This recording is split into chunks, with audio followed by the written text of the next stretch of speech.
Siempre hay que tener ánimo para dar la clase, ¿eh?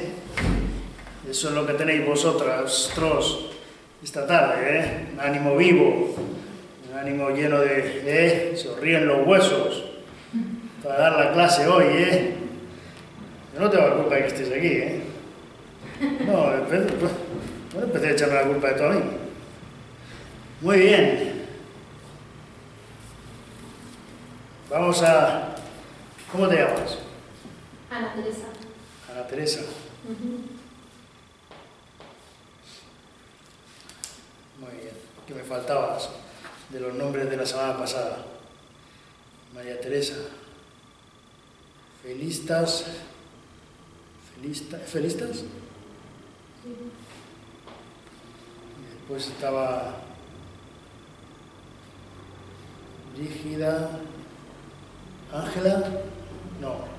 ¿Tú eras Ángela? Sí. Y María. Nuestro hermano Iván. Muy bien. Bueno, la semana pasada entonces estábamos viendo los fundamentos teológicos del derecho, de la vida religiosa, que era lo que nos ocupaba. Y hoy vamos a hablar del paso siguiente, que es pasar a hablar de los consejos evangélicos.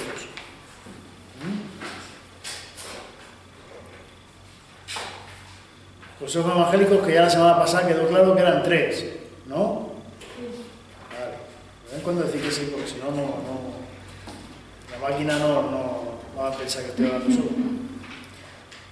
Ahora mismo ya por lo menos saben que Ana Teresa está porque la han oído, pero el resto del personal no sabéis si está. Entonces, son 3 consejos evangélicos: obediencia, pobreza y castidad. ¿Qué nos dice el canon, los cánones sobre estos consejos? Vamos a leerlos y así salimos de la duda y hablamos sobre los mismos. Dice: el consejo evangélico de castidad, asumido por el reino de Dios, de los cielos, que es signo del mundo futuro y fuente de una fecundidad más abundante en un corazón no dividido, lleva consigo la obligación de observar perfecta continencia en el celibato.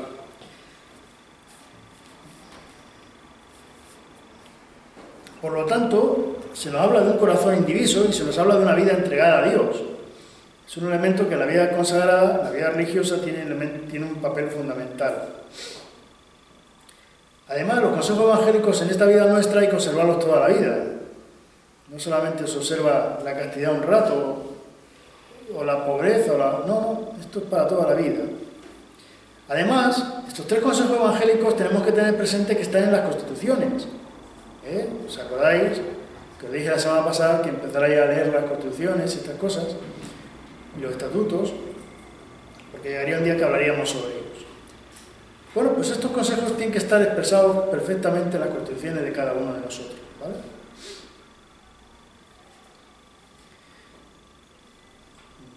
Recordar también lo que os decía la semana pasada, que los 3 consejos evangélicos, sean en un instituto de vida consagrada o en un instituto de vida secular o en una sociedad de vida apostólica, los 3 consejos se tienen que dar.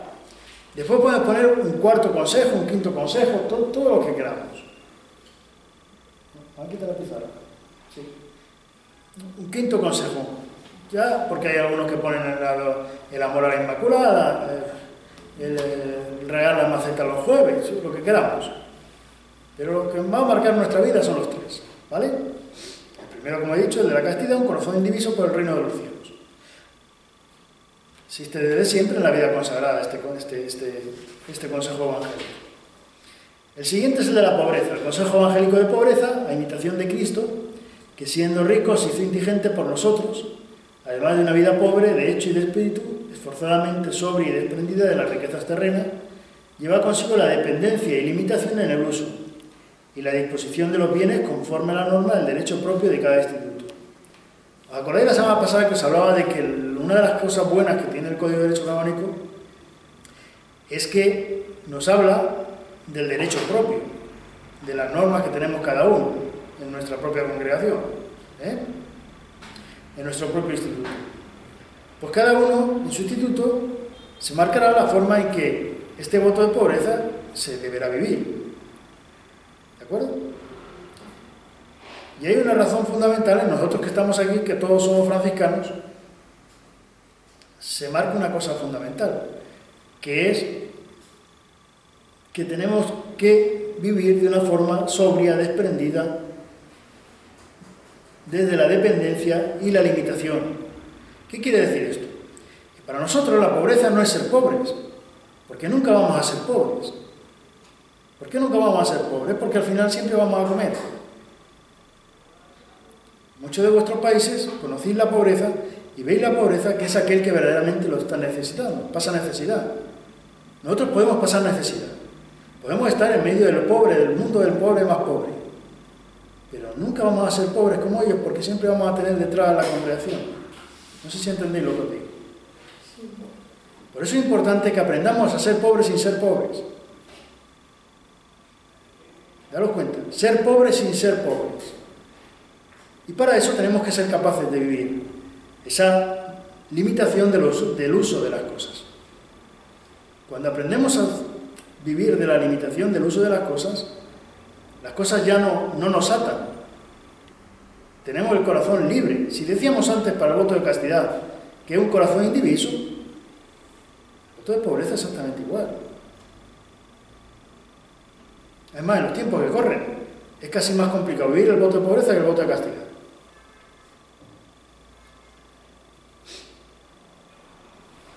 Y la norma del voto, de tal y como se debe vivir, las formas concretas las tienen que poner en las constituciones, derecho propio, que dice el canon.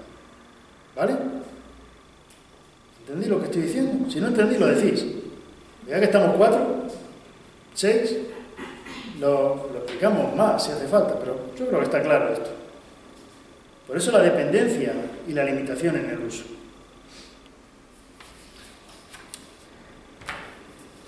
El tercer voto es de la obediencia, Canon 601. El consejo evangélico de obediencia, abrazado con un espíritu de fe y amor en el seguimiento de Cristo, obediente hasta la muerte, obliga a someter la propia voluntad a los superiores legítimos que hacen las veces de Dios cuando mandan algo según las constituciones propias.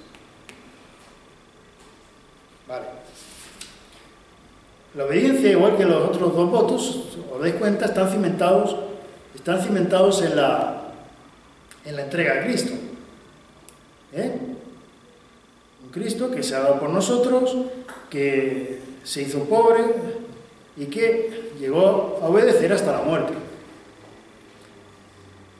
Si Cristo murió en la cruz y obedeciendo hasta la muerte, eso comparado con obedecer a los superiores es nada. Digo, vaya cruz de superior que nos ha caído. Sin embargo, comparado con lo de Cristo, es una maravilla. Y luego existe otra cosa, la obediencia, efectivamente, no es lo que se le ocurra al superior, sino conforme estén nombradas las constituciones propias. Porque si el superior, porque los superiores hay como todos, son personas, está un poco para allá, la cabeza un poco para allá, y dice, pues hoy vamos a ir a rezar haciendo el pino. ¿Sabéis lo que es hacer el pino, no? Con la cabeza para abajo y los pies para arriba. Bueno, eso, no tenemos que obedecer eso. Porque eso no está en las constituciones, no es una cosa que esté en las constituciones. ¿Vale? ¿Comprendéis? Sí. Ya. Así que ya sabéis. No a obedecer a los superiores. Aunque siempre se han dicho en los conventos que del superior y del burro cuanto más lejos mejor. Cuanto más lejos más seguro, se dice. Del superior y del burro, cuanto más lejos más seguro. Ustedes conocen, saben lo que es un burro. A ver si ahora no conocen lo que es un burro. Un burro suele dar cosas. Tú, Iván, has visto algún burro, porque estas son de pueblo, pero tú no lo sé. Sí, alguna cosa. Pues perfecto. Porque estas otras sí sé que vienen de sitios que hay burros. Pero digo, en Ávila no sé yo cómo está. Bueno, no, pero digo, sí. Ah, bueno, que eres de pueblo, entonces sí, entonces vale. Entonces te admitimos entonces dentro del grupo. Somos todos. Y luego hay un cuarto elemento. ¿Cómo dice? Que todos somos parejos. Todos somos parejos aquí. Eso es bueno a la hora de la verdad. Porque al final, lo importante de todo esto es que seamos capaces de sentir un mismo espíritu. Ya que tenemos el espíritu franciscano todos, ya que hoy no nos han venido las salesianas, ya que tenemos el espíritu franciscano todos, pues por lo menos que seamos todos, con distintos matices del color de la piel, pero es importante esto. Y eso que me pongo al sol, pero no hay manera. Junto con los 3 consejos evangélicos, tenemos que tener en cuenta el cuarto elemento que también es fundamental en la vida consagrada. No llega a ser consejo evangélico, pero sin él la vida consagrada prácticamente no tendría sentido, que es la vida fraterna. El canon 602, vida fraterna. La vida fraterna propia de cada instituto, por la que todos los miembros se unen en Cristo, como una familia peculiar, debe determinarse de manera que sea para todos una ayuda mutua en el cumplimiento de la propia vocación personal. Por la comunión fraterna enraizada y fundamentada en la caridad, los miembros han de ser ejemplo en la reconciliación universal en Cristo. ¿De acuerdo? La vida fraterna es un elemento clave para lo que es la vida consagrada, pero no se vive la vida fraterna de la misma manera en una congregación que en otra, en un instituto religioso que en otro. Cada uno tiene peculiaridades a la hora de vivir la vida fraterna. Lo importante de la vida fraterna es, como dice, que es una ayuda mutua para ser capaces de llevar adelante esa comunión, esa vocación personal a la que hemos sido llamados.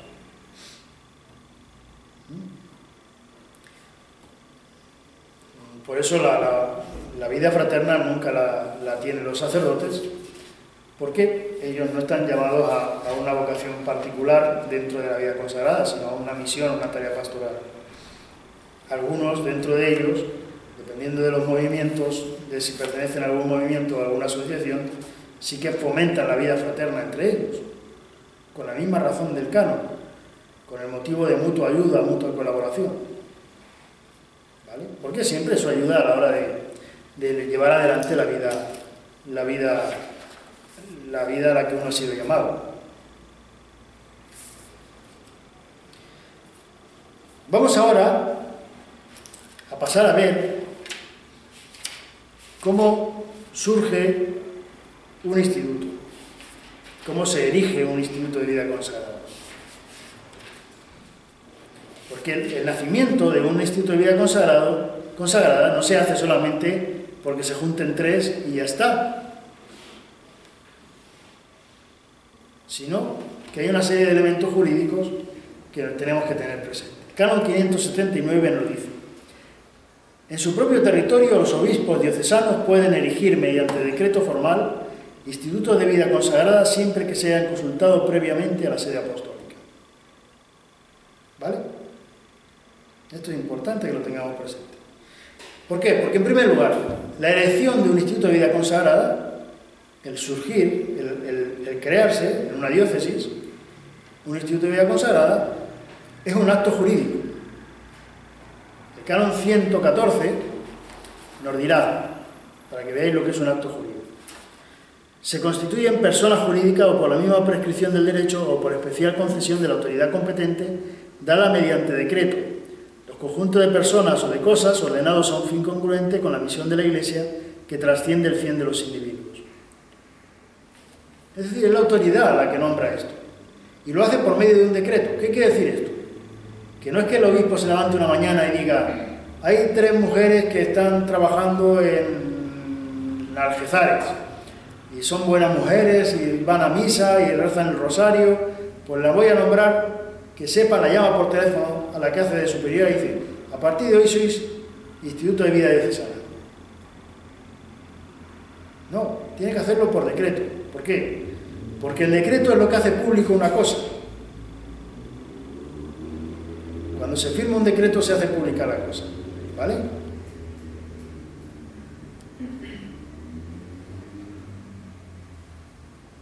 Y además se hace de modo expreso, se queda palpable ese decreto. ¿De acuerdo? Cuando nació la Franciscana de la Purísima se necesitó un decreto.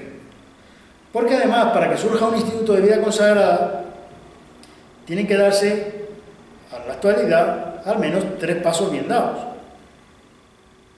El primero es que sean una asociación pública de fieles. en camino hacia Instituto de Vida Consagrada.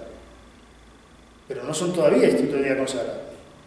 Imaginaros, la Madre Paula se junta con 2 más y se viene a Murcia a sacar de la riada a los críos. En ese principio no es Instituto de Vida Consagrada. Cuando la Madre Paula se junta con todas las otras hermanas, ya abren la casa aquí, en San Carlos, acogen a las niñas de la riada de Santa Teresa, ya forman Instituto de Vida Diocesana, de Vida Consagrada, un Instituto de Vida Consagrada de Derecho Diocesano. ¿Por qué? Porque solamente están en Murcia. Cuando esa congregación pasa ya a Almería, pasa ya a Alicante, pasa ya a América,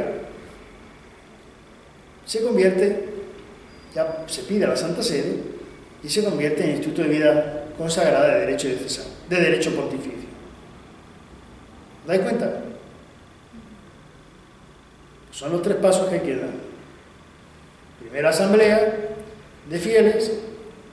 Segundo, Instituto Diocesano. Y tercero, Instituto Pontificio. ¿De acuerdo? ¿Está todo más o menos claro? Sí. Yo os agradezco que aunque durmáis, no os preocupéis, pero lo que no podéis es roncar. Eso os lo agradecería que no. Dormir si queréis dormir, pero roncar no, que queda feo. ¿De acuerdo?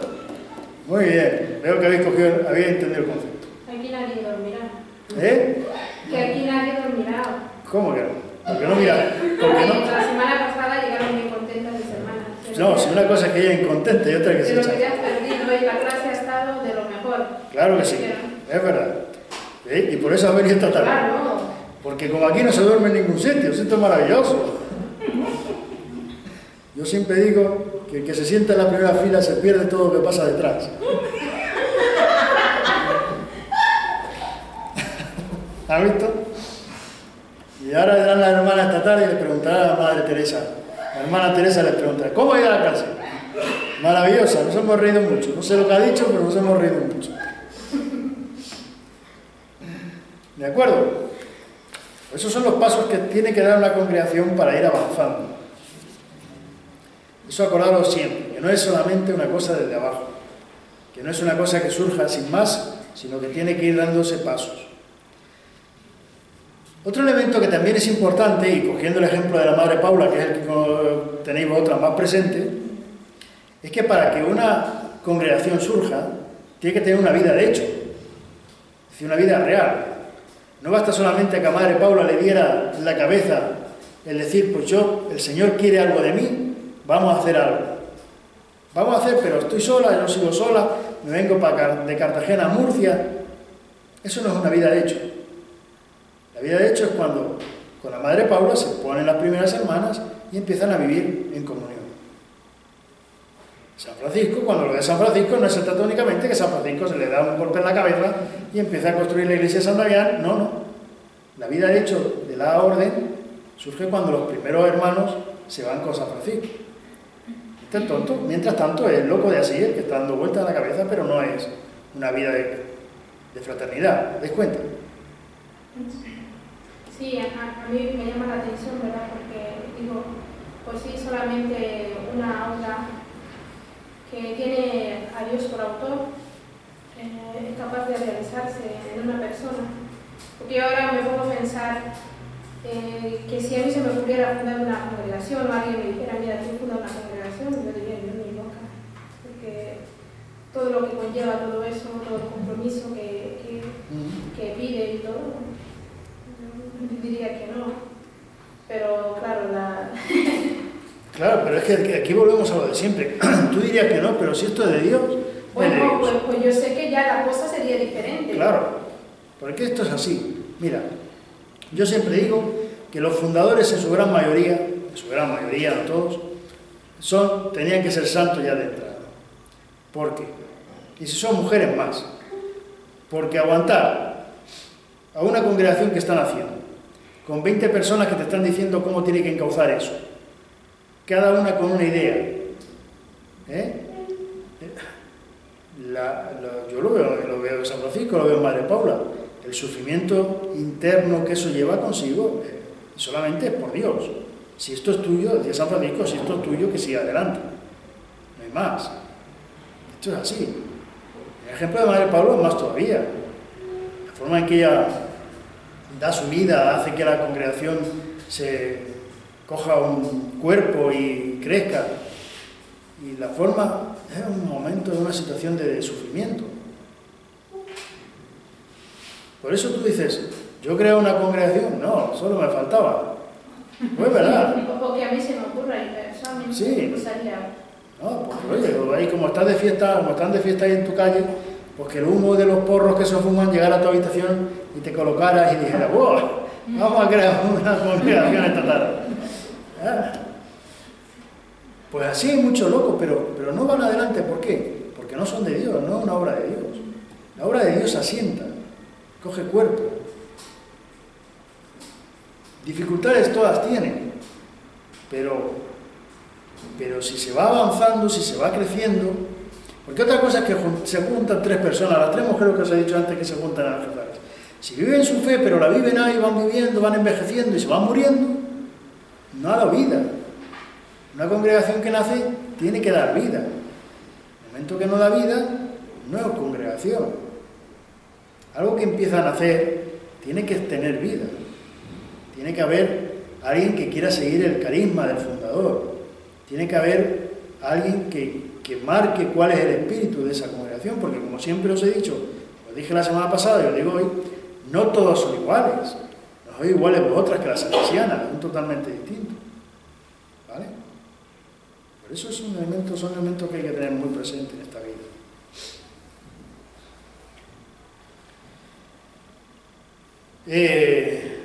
Otro elemento que también vosotras veréis con cierta asiduidad y que es la agregación de un instituto de vida consagrada. Dice el canon 580. La agregación de un instituto de vida consagrada a otro se reserva a la autoridad competente del instituto que agrega, sin perjuicio de la autonomía canónica del instituto agregado. Esto se da sobre todo en las órdenes terceras. Los terciarios franciscanos y vosotras, que sois terciarias, regulares, esto es lo que hace que estéis unidos a un instituto de vida consagrada de un modo espiritual, de un modo mayor. Pero sobre todo, no en el caso vuestro, pero sí sobre todo en el caso de los terciarios. Los terciarios, que son orden tercera, se agregan a un instituto de vida consagrada. Es la autoridad del instituto el que los acoge. La diferencia entre la agregación y la unión o fusión es que en la agregación el instituto que ha agregado no pierde autonomía. Es decir, los terciarios, la orden tercera, sigue teniendo su propia autonomía, su propio funcionamiento. ¿Os dais cuenta? Aunque, como viven la misma espiritualidad que la orden franciscana, pues la orden franciscana tiene el Ancium Moderamen, que se habla de esa congregación. Que bien puede ser un religioso, o podrá llegar el caso de que sea una religiosa. Porque en muchos lugares la orden tercera está instalada en el sitio donde hay más congregaciones de vida femenina que masculina.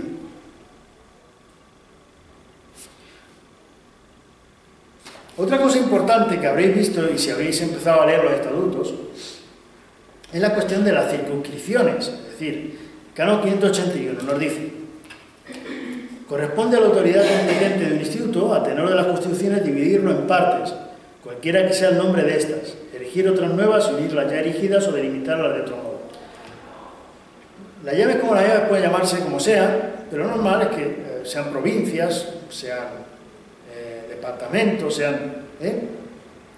Cuando una institución va creciendo, para el mejor gobierno de la misma, conviene dividirla, para que haya provincias, para que la tarea pastoral y sobre todo la forma de vida de la congregación, del instituto, se pueda vivir de un modo más pleno por los hermanos y hermanas que ahí lo conforman.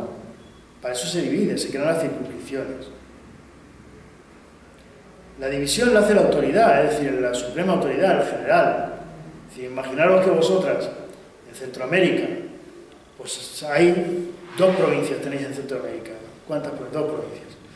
Pues cuando al principio solamente había una, llega el momento en que esto crece, y entonces pues no es lo mismo la situación de México que la situación de Colombia, que la situación, bueno, Colombia no es Centroamérica, la situación de México, la situación de Nicaragua, El Salvador, pues se dividen las provincias.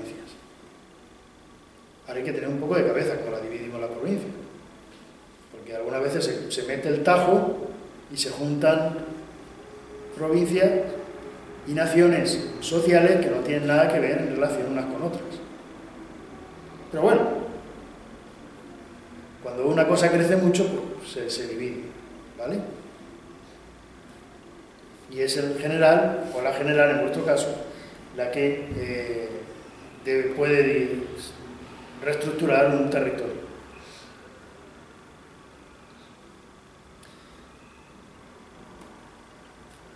Al revés, cuando 2 provincias han crecido mucho, han menguado, se han reducido tanto que ya no tienen cuerpo para ser una sola provincia, para ser independientes, se elimina una de las 2, se crea una nueva o se juntan una a otra. Y esa reducción la tiene que hacer la autoridad competente de la misma manera, Canon 585. La supresión de partes de un instituto corresponde a la autoridad competente del mismo.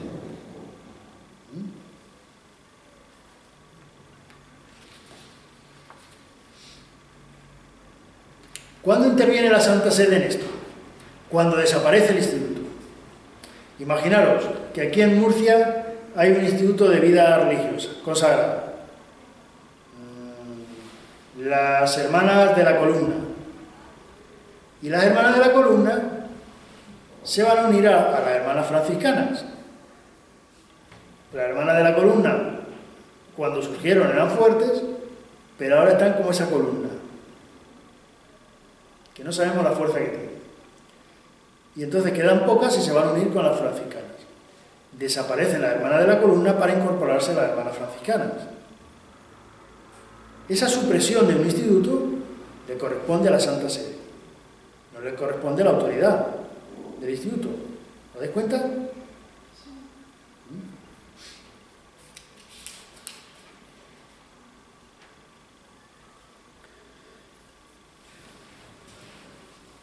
De la misma manera que los bienes de ese instituto, los bienes que puedan tener, las casas, el dinero, lo que puedan tener, la Hermana de la Columna es la Santa Sede la que decide a dónde va cada cosa. Así, no deciden ellas. Ellas pueden informar, pedir, pero es la Santa Sede la que decide hacia dónde va. ¿Vale? Normalmente, para esto es una cosa buena que estuviera puesto en los estatutos.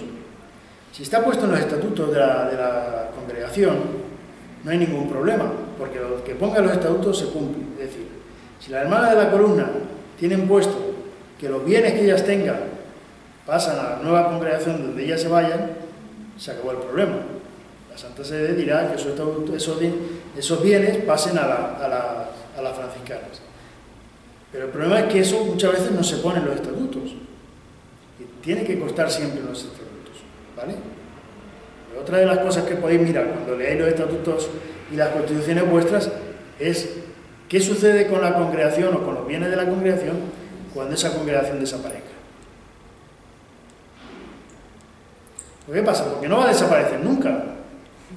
Pues aquí somos siempre, vamos a ser los últimos. Esto es lo de San Pablo, ¿no? Cuando vosotros, que os vais a morir, pero los que vamos a estar cuando venga Cristo, eso dice San Pablo, los que estaremos cuando venga Cristo, o sea, que se va a quedar de simiente. Pero al final, si esto es de Dios, a lo mejor está para siempre o no está para siempre.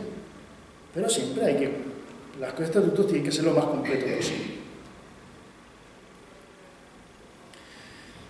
El Canon 582 nos va a hablar de las fusiones y las uniones. Las fusiones y uniones de institutos de vida consagrada se reservan a la sede apostólica y asimismo se le reserva a las confederaciones y federaciones. No es lo mismo una fusión que una unión. Felistia, ¿qué diferencia hay entre una fusión y una unión? Estabas tú para fusionarte ahora mismo. Estaba empezando a centrarse, la pobre, no la dejó que se centre. ¿Por qué? Porque la fusión es que desaparece uno y lo absorbe otro. Y ese otro que lo absorbe no es una cosa nueva, sino que el que lo absorbe mantiene su propia identidad. Las hermanas de la columna son fusionadas en el Instituto de las Franciscanas, pero las franciscanas no pierden lo suyo propio. Mientras que la unión es cuando dos provincias, dos institutos se unen y desaparecen para crear una cosa nueva. Por ejemplo, lo que pasó en España con las provincias franciscanas. Se juntaron las provincias franciscanas, desaparecen y se crea una nueva. Eso es una unión. ¿Vale? ¿Estás de acuerdo, Iván? ¿Sí? Esto es para, claro, esto es para que cuando te pregunten, oye, ¿de dónde viene la provincia de la Inmaculada? Pues entonces tú dices, pues la provincia de la Inmaculada viene de la unión de las provincias que existían en España. ¿Vale? ¿Por qué no es una fusión? Una fusión sería, por ejemplo, que las provincias de Castilla y Valencia se hubieran unido a la de Cartagena. Desaparecen esas dos, pero la de Cartagena se mantiene. Eso sería una fusión, ¿vale? Muy bien, vamos a ir entendiendo las cosas. Después vino, dime. O sea que, con respecto a la columna, ellas asumirían todas nuestras normas y todo, ¿verdad? Claro. Y en la unión se crearían, supongamos que si hubiese necesidad de crear nuevas normas, nuevas reglas y todo eso. Así es, ¿verdad? Sí. Si las de la columna se juntan con las franciscanas y se crean entonces las franciscanas de la columna, eso es una unión nueva con nuevas normas, con nuevas reglas, con nuevas constituciones, surgiendo un nuevo instituto religioso, que no es el que existía. Si la de la columna se une a las franciscanas, desaparece la columna y se mantienen las franciscanas, las hermanas que queden de la columna y que se incorporan a las franciscanas tienen que asumir las reglas, forma de vida, espiritualidad, todos los elementos que tengan las franciscanas. Por eso digo, hay dos ejemplos, ese, y cuando los franciscanos nos unimos, se crea un nuevo instituto, una nueva provincia, con unos estatutos totalmente distintos de los que existían en cada sitio, aprobados por la autoridad. ¿Vale? ¿De acuerdo?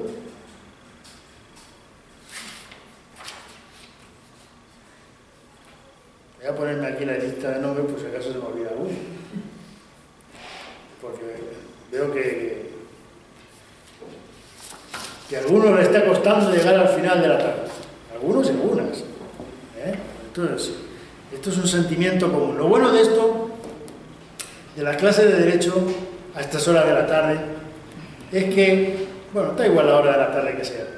Lo bueno de esto es que crea fraternidad. Por ejemplo, si veo a uno que da cabezas, me animo y doy yo también cabezas. Entonces ya lo hacemos en fraternidad. Y como somos todos franciscanos, lo hacemos desde el espíritu franciscano. Y da igual que sea de una parte del oriente o del occidente. ¿De acuerdo? Muy bien. Siempre desde el espíritu de la risa. No perdáis la risa, que eso es lo más triste que podíamos perder. Menos mal que ha venido hoy a la Teresa y está preguntando algo, si no esto sería para nota, Esto sería para nota porque ahí... Pero bueno, parece que la congregación de la columna llama la atención.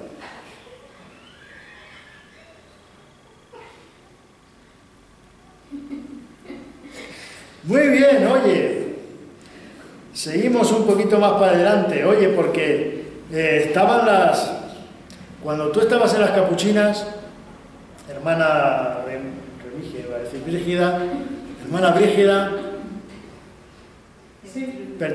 ¿pertenecíais a alguna federación? Sí, ¿A cuál? de la Madre de Dios que está en la teología. La de Andalucía. Efectivamente. ¿Por qué? Porque existen dos figuras que son las federaciones y confederaciones. La Coronas, el documento sobre la vida contemplativa que sacó la Congregación del Instituto de Vida Consagrada, habla mucho, insiste mucho de la necesidad de las federaciones en los monasterios de clausura. ¿Por qué es importante las federaciones? Por lo mismo que hablábamos de la vida fraterna o la necesidad de las provincias en una serie de casas dentro de una congregación de vida activa. Por la mutua ayuda, el mutuo sostén, la mutua fuerza para poder llevar una misma vocación hacia adelante. Las federaciones en la Corona tienen la obligación de decir estos monasterios tienen fuerza para seguir adelante o estos monasterios lo mejor es que estén cerrados. O, si no se cierran, que sean filiales de otro monasterio con más fuerza. ¿Por qué? Porque la afiliación lo que lo lleva consigo es precisamente a sostener la afiliación, lo que nos lleva precisamente es a sostener la vida de una vocación a la que hemos sido llamados y una misma espiritualidad. ¿De acuerdo?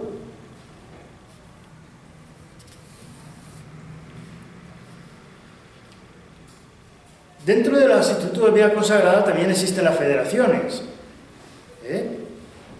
que son institutos de vida consagrada de una misma espiritualidad que se juntan. Por ejemplo, los capuchinos, los franciscanos menores, las franciscanas de la Purísima, tienen una misma espiritualidad, se puede crear una federación en común de los tres, para llevar adelante una tarea, una misión, una formación, un proceso de espiritualidad. Sería lo que habéis oído hablar muchas veces de la Federación Interfranciscana, que organizan cursos y organizan cosas de esas. Una vez al año, 2 veces al año, no sé cuánto tiempo al año. ¿Vale?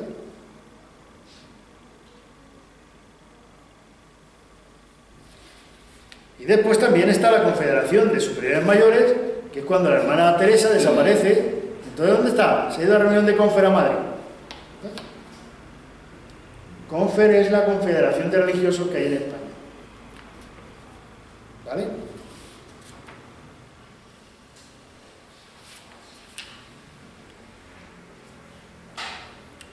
Así que todas las palabras estas que estáis escuchando esta tarde, tenéis que acordaros de ellas. Lo que es la unión, lo que es la fusión, lo que es la agregación, lo que es la federación, lo que es la confederación, lo que es la siesta, todas esas cosas importantes. ¿Vale?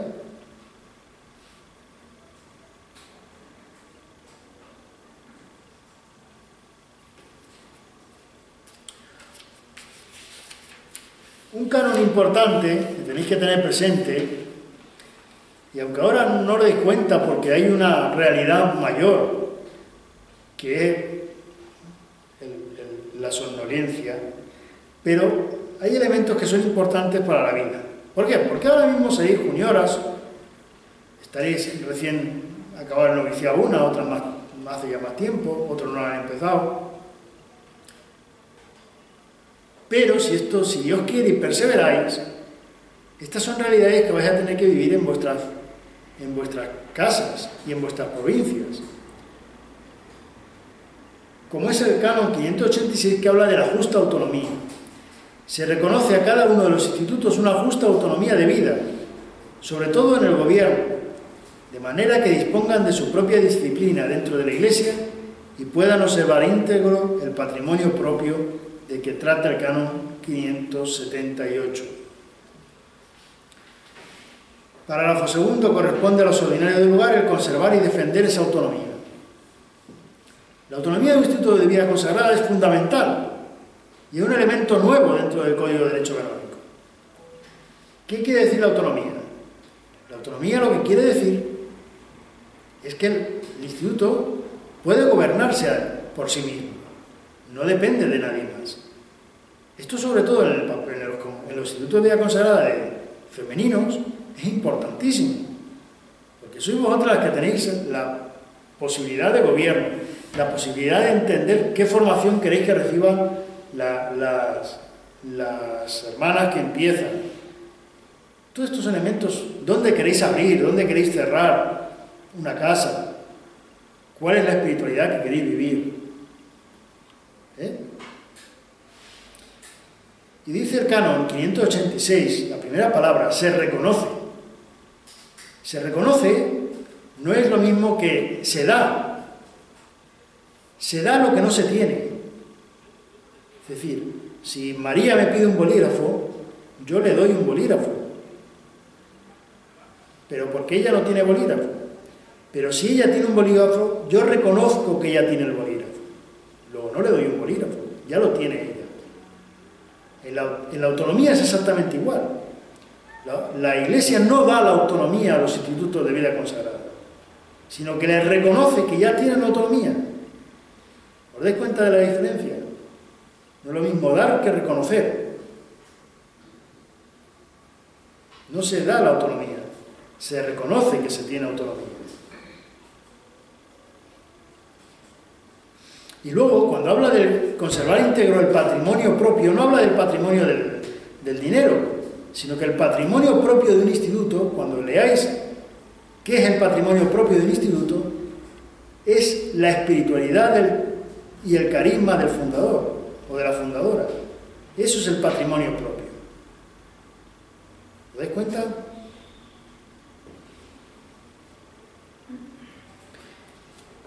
Esta autonomía tiene dos matices, que es la sumisión al Santo Padre, porque siempre cualquier instituto es sumiso a la voluntad del Santo Padre, sobre todo los institutos de vida consagrada, y bajo la sujeción del obispo.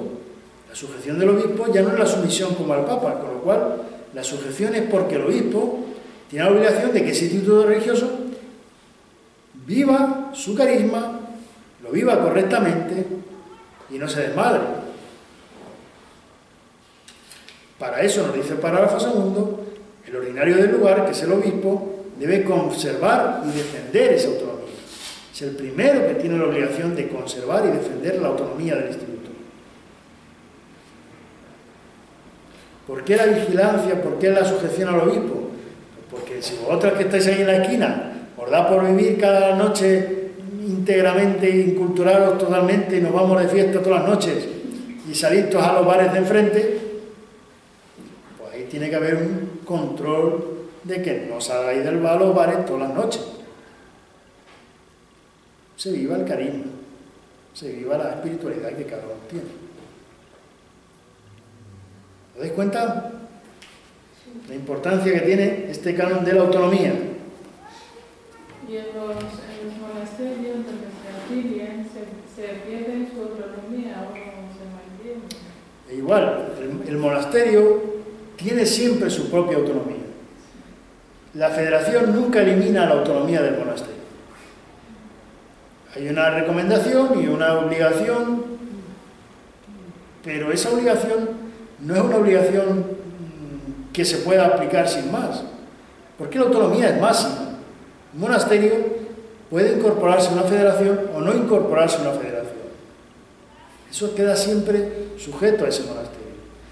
El problema es que cómo está constituido ese monasterio. Si un monasterio fuerte tiene hermanas para la formación, hermanas para el gobierno, pues ese monasterio, si él quiere, no tiene por qué federarse. Pero como la mayoría de los monasterios no están para tirar cohetes, lo más importante es que todos se federen, sin perder la autonomía, porque no se pierde la autonomía. La autonomía se sigue teniendo. El gobierno, el monasterio sigue teniendo capacidad de recibir novicias, postulantes, novicias, la capacidad de formarlas y de mantener la vida de ese monasterio, la vida de espiritualidad, la vida de fraternidad que tenga que tener ese monasterio. Entonces la superiora sigue igual en un monasterio que está afiliado con otro, o es el otro, es la otra que manda. Ah, que está afiliado. Sí. No, si está afiliado cambia la cosa. Si está afiliado, la afiliación sí pierde ese monasterio la autonomía, porque ya la autonomía de ese monasterio va unida a la autonomía del monasterio al que se ha afiliado. Pero no desaparece. Sí, no desaparece, pero ya no tiene autonomía, ya no es un monasterio sui iuris, El momento, claro, yo te había entendido la federación, no la afiliación. La afiliación es que son dos monasterios. Y un monasterio, por las circunstancias que sean, no tienen monjas suficientes para llevar adelante todo lo que significa un monasterio.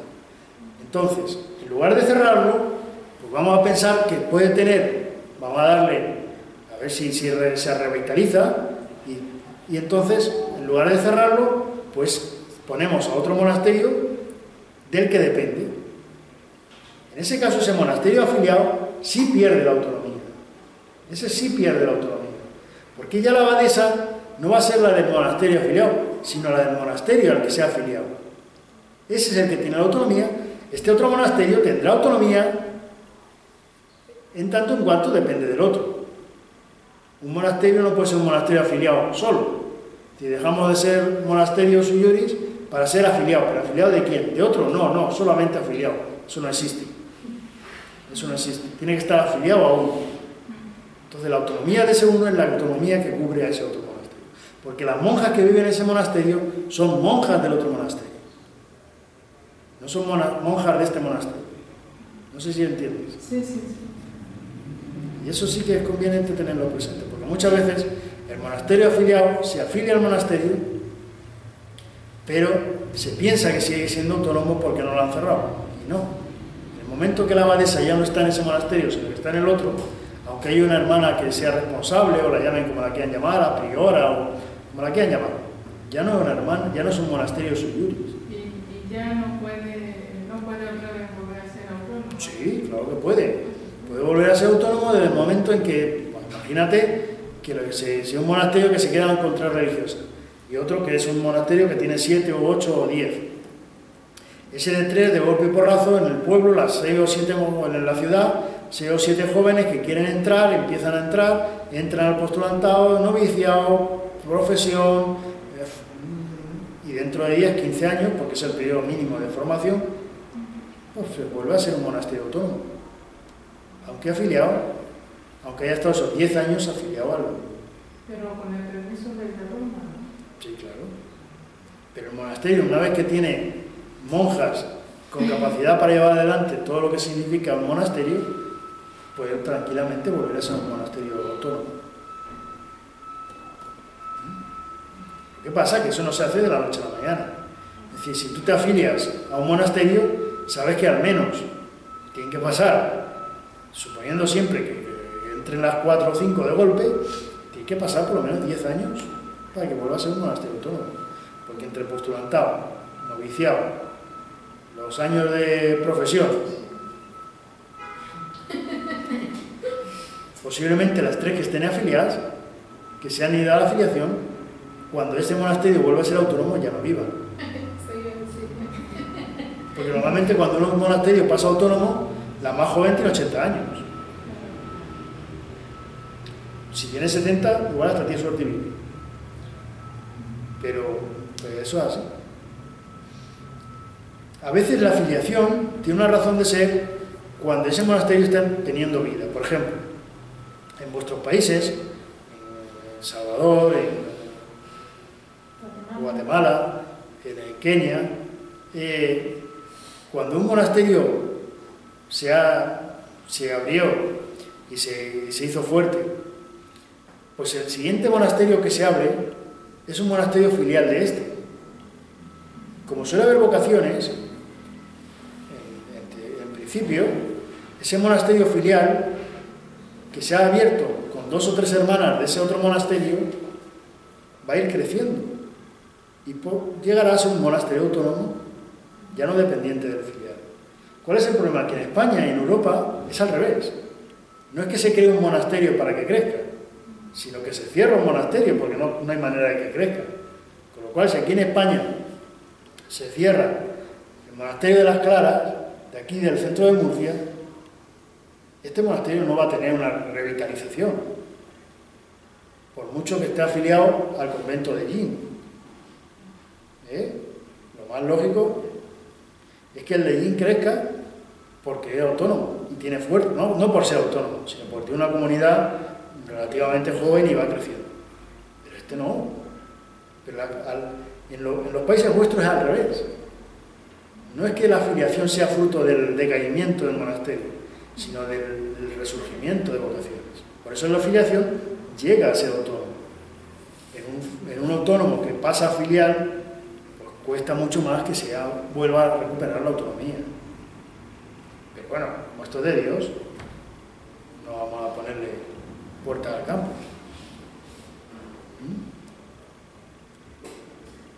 ¿Queda más o menos clara la cuestión? Sí, sí, gracias.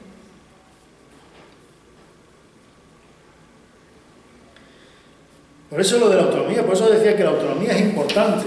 El tema de la autonomía es un tema que hay que tener muy presente, porque nos hemos centrado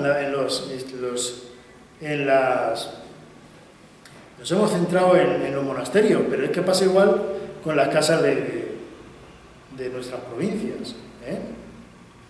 Una casa que es pequeña, pues se afilia a otra casa. Yo no sé si era la casa de Vera, que era filial de otra, o si no era Vera, por allí, cerca de Guadix. ¿Qué casa había cerca de Guadix?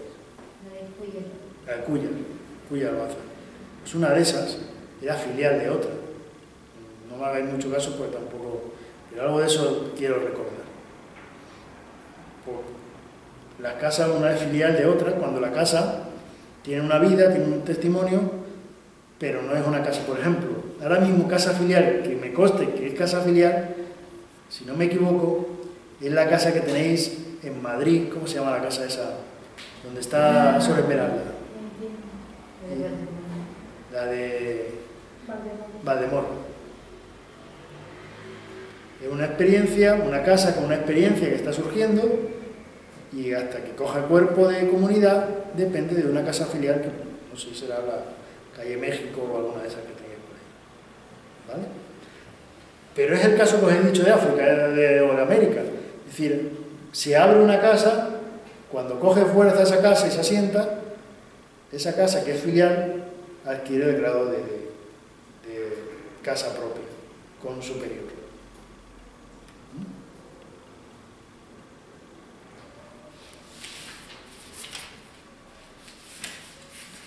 Otro tema, la exención.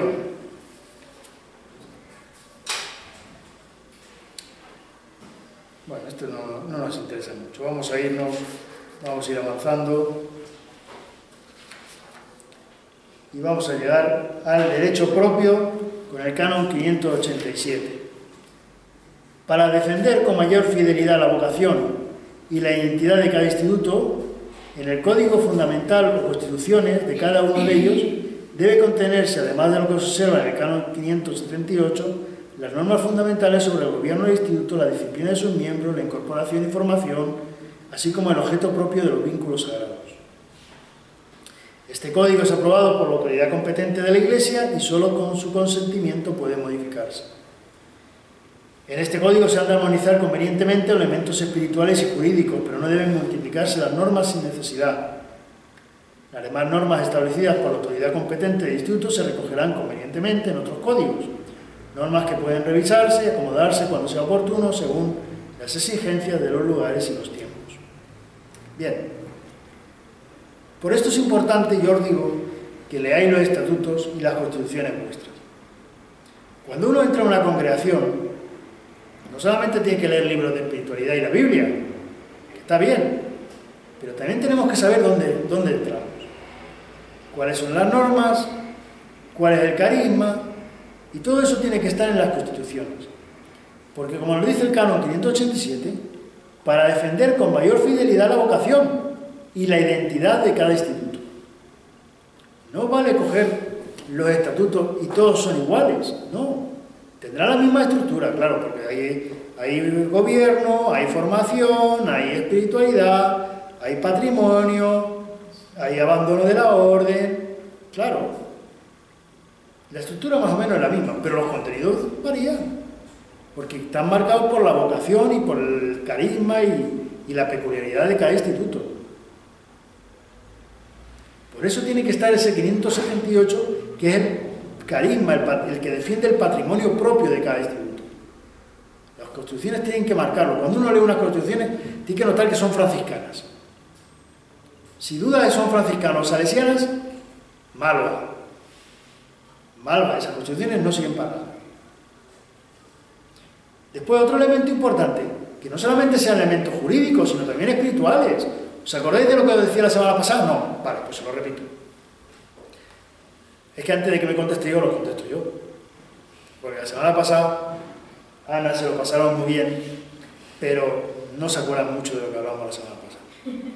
Más que nada porque había momentos en que, como esta tarde, se ponían a contar las rayas del suelo, y entonces se centraban en contar las rayas del suelo, agachaban la cabeza así, y entonces por eso a veces nos perdíamos. ¿Qué decíamos la semana pasada? Que uno de los elementos fundamentales de ese canon es que debíamos tener en cuenta ese carisma propio del instituto.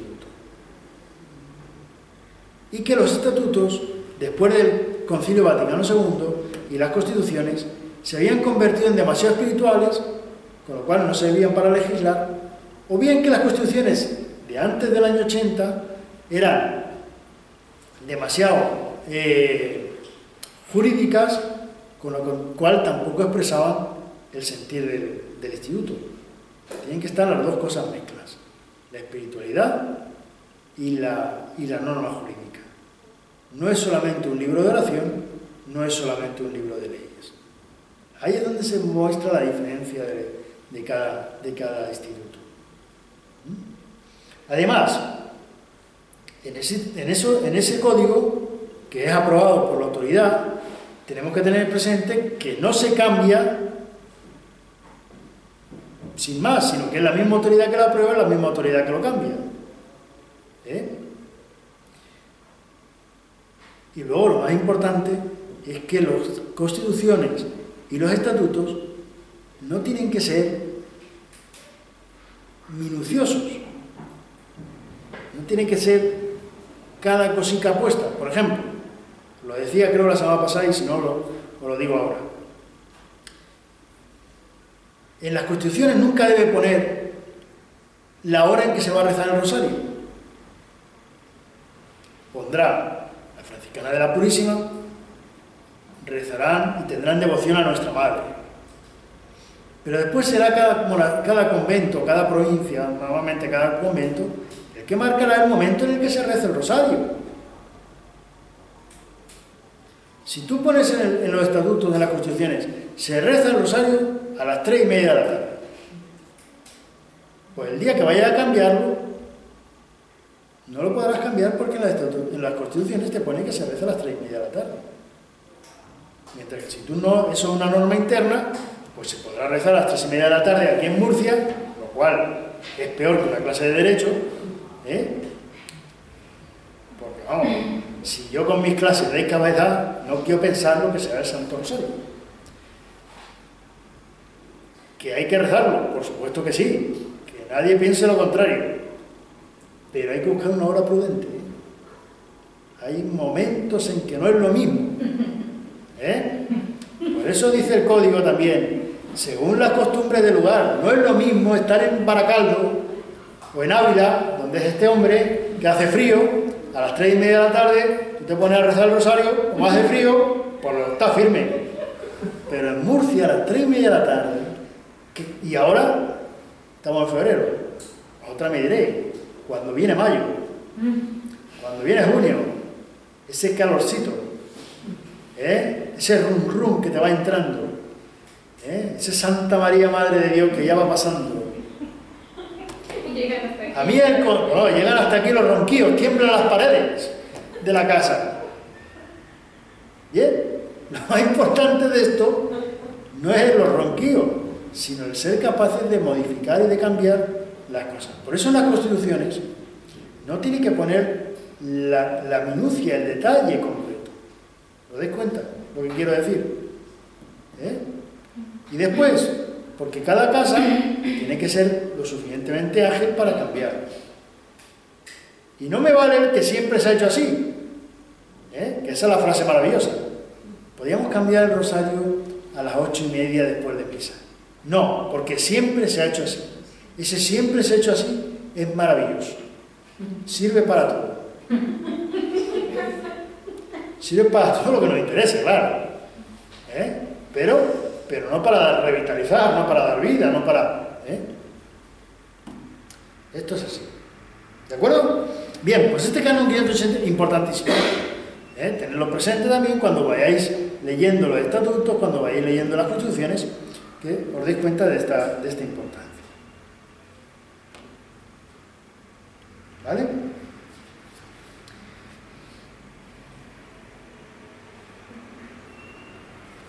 En las constituciones, aquí os tengo yo marcados, todo esto yo después se lo pondré en el aula virtual, en la página del instituto, y ya pues si queréis lo bajáis y si no, pues no.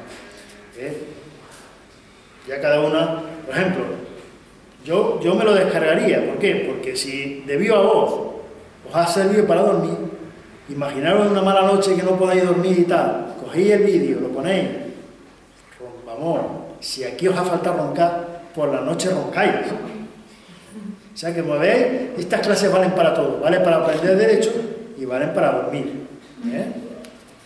Esto no lo podéis decir con los demás profesores, conmigo sí. En los estatutos y en las constituciones, cuando lo leáis, daros cuenta de 2 cosas, de 8 cosas. En primer lugar, de las veces que se nombra a la fundadora, de las veces que se tiene en cuenta a la Madre Paula o a San Francisco. En los estatutos se tiene que marcar, sobre todo en el caso de nosotros, si es laical o clerical. En los estatutos debe quedar claro cuáles son los fines del instituto. Hacia dónde va, cuál es la pastoralidad, cuál es la razón de ser. ¿Por qué? En función de esos fines, decimos, nos vamos a dedicar a los colegios. Pues lo siguiente que pondrá las constituciones estará en función de que vamos a dedicarnos a los colegios. Si decimos, vamos a dedicarnos a los colegios, pero las hermanas no van a estudiar ninguno, pues difícilmente te vas a dedicar a los colegios si no te formas. ¿Te das cuenta? El fin y el espíritu del instituto, y cómo dentro de la espiritualidad de Cristo, por ejemplo, las hermanas de la columna tendrán como espiritualidad a Jesús amarrado a la columna. Si dices tú, la hermana de la columna, ¿qué espiritualidad tiene? Pues tienen la espiritualidad del Espíritu Santo. Hombre, ¿por qué se llaman hijas del Espíritu Santo? No se van a llamar hermanas de la columna. Claro. Las sanas tradiciones de cada instituto tiene unas tradiciones que tiene que conservar, tiene que cuidar y pasar de padre a hijo para que eso se vaya creciendo. En los estatutos tiene que marcarse la forma de gobierno, si hay un gobierno personal, si hay consejeras o consejeros cómo se van a llamar esos consejeros, esas consejeras, la formación de los miembros, cómo se van a formar, si es necesario. Tiene que marcar también la disciplina, el régimen de vida, cómo se va a incorporar, cómo se va a permitir que entre uno, que no entre otro. Y luego, lo que hemos visto al principio de los votos. ¿Cómo van a ser los votos? ¿Son públicos, son privados? Porque eso marca también cuál es la naturaleza de cada instituto.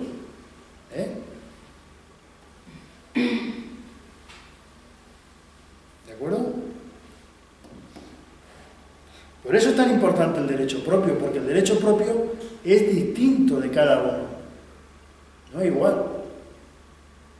Cambia en cada caso. Porque todo esto que hemos hablado no son lo mismo los fundadores o las fundadoras vuestras que los de las salesianas, que cambia en cada cosa.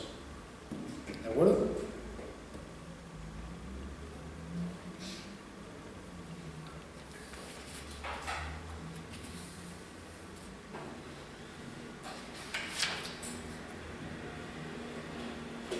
¿Los franciscanos tienen regla o solo regla o tienen constituciones? ¿Quién? Ustedes, los franciscanos. Nosotros tenemos regla, constituciones generales, estatutos generales y estatutos particulares. La regla normalmente es el texto que escribió el fundador. y que después, dependiendo de los lugares, se concretiza de alguna manera. Es, si queremos, un elemento más espiritual que jurídico, aunque tiene sus elementos jurídicos, por supuesto, porque la segunda regla bulada de San Francisco sí que tiene mayores elementos jurídicos, porque lo escribió mano a mano con un cardenal jurista, con lo cual ya no es solamente la primera regla de San Francisco, que vosotros cogéis los escritos de nuestro Padre, y la primera regla es un elemento espiritual, básicamente. La segunda regla, la bulada, es un elemento ya con unos contenidos jurídicos. Eso después se tiene que manifestar en unas constituciones conforme a la época, que son las constituciones generales, que se tienen que alimentar desde la regla. Claro, no pueden inventarse, no pueden coger elementos del carisma propio sin tener presente la regla. Y esas constituciones se especifican en estatutos generales. Y después, en cada provincia tendrá su estatuto particular. ¿Por qué? Porque no es lo mismo la provincia de la Inmaculada en España que la provincia de la Inmaculada en Estados Unidos. O en Brasil, me parece que hay una provincia de la Inmaculada, no en Estados Unidos, en Brasil, me parece. No es la misma la situación de Brasil que la situación de Europa, de España. Por eso los estatutos particulares marcarán la realidad de cada lugar y cómo esos hermanos se llevan a cabo los fines del instituto en esos sitios concretos. Por eso hay unas constituciones y unos estatutos generales para todos, pero después se concretan, como lo dice el canon, se concretan en cada lugar distinto. ¿Vale? Pero eso ya se va a encargar Iván de explicárnoslo todo perfectamente.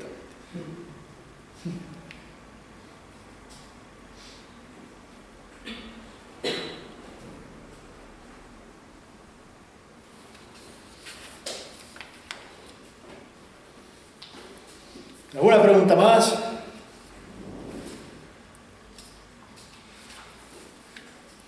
Ya hemos visto lo que son las provincias. Otra cosa que podéis ver, cómo se nombran a los superiores en cada estatuto, en cada congregación, ¿no? Cómo se les nombra, cómo se va encargando. Si tienen consejeros, cuántos consejeros tienen. Los consejeros se ponen lo que cada uno se le ocurra, o están puestos en las constituciones el número de los consejeros, en los estatutos. Diréis, la diferencia entre estas constituciones y estatutos, ¿cuál es? Las constituciones son más generales, hablan de la norma común. Normalmente, por ejemplo, vosotras, si no me equivoco, hay unas constituciones generales para toda la congregación y luego cada uno tiene sus estatutos particulares. En la provincia de Centroamérica tendrá la suya, Kenia es provincia, África es provincia propia, todavía no. Depende de esta, de Europa, de España. Entonces España tendrá sus propios estatutos. Es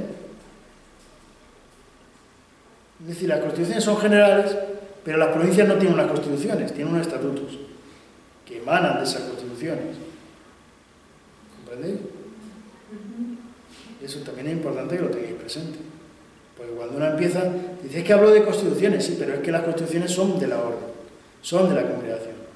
Cuando una congregación no tiene provincias, solamente tiene una sola provincia, es uniprovincial, entonces tienen constituciones, por ejemplo, la religiosa de Cristo crucificado tiene una constitución y tiene unos estatutos, pero no tienen provincia, entonces es todo para lo mismo. En el caso vuestro, como en el nuestro, hay unas constituciones generales que es de la orden, y después los estatutos generales que especifican esas constituciones y los estatutos particulares que, dependiendo de las frías regiones de cada sitio, se aplican de una manera más concreta. ¿Comprendéis esto? ¿Y las constituciones quién las hace? Las constituciones las hace el capítulo general. El capítulo general es el que hace las constituciones, aprueba las constituciones. Normalmente hay una comisión que presenta el capítulo general las constituciones y el capítulo general las aprueba. Los estatutos particulares los aprueba el capítulo provincial. Y la autoridad es la que lo confirma.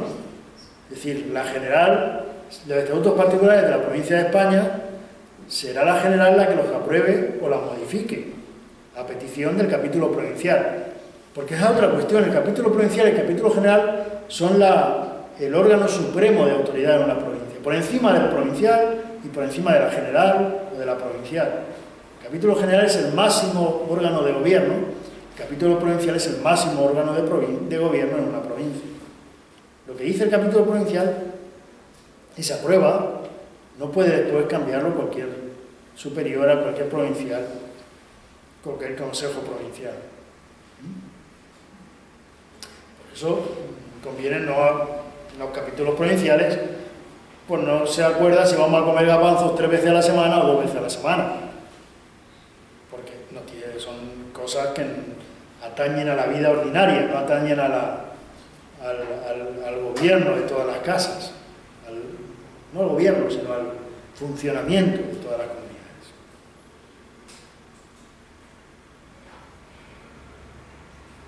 ¿Vale?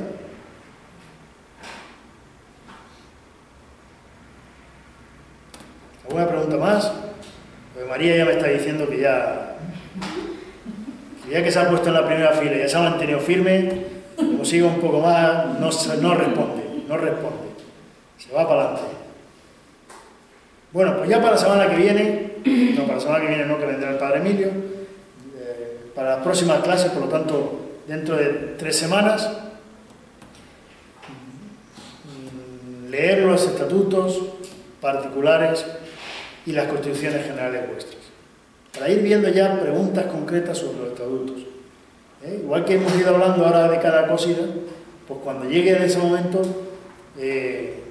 sobre lo que cada uno de nosotros tenemos, para ver las diferencias, ver las peculiaridades, si verdaderamente esto que estoy diciendo de que se ve el carisma del instituto es una realidad o sin embargo no lo es, ¿vale? Esto será dentro de 3 semanas, y ya dentro de 3 semanas lo vamos viendo, ¿de acuerdo? Muy bien, pues muchas gracias por manteneros firme el ademán, por ahí, yo sé que a alguno le ha costado más que otros días. La idea que tienes teclado, escribe aunque sea un cuento, tú escribes eso ayuda mucho a no dormir. Pero bueno, tú ten en cuenta que, espera un momento, que si no queda...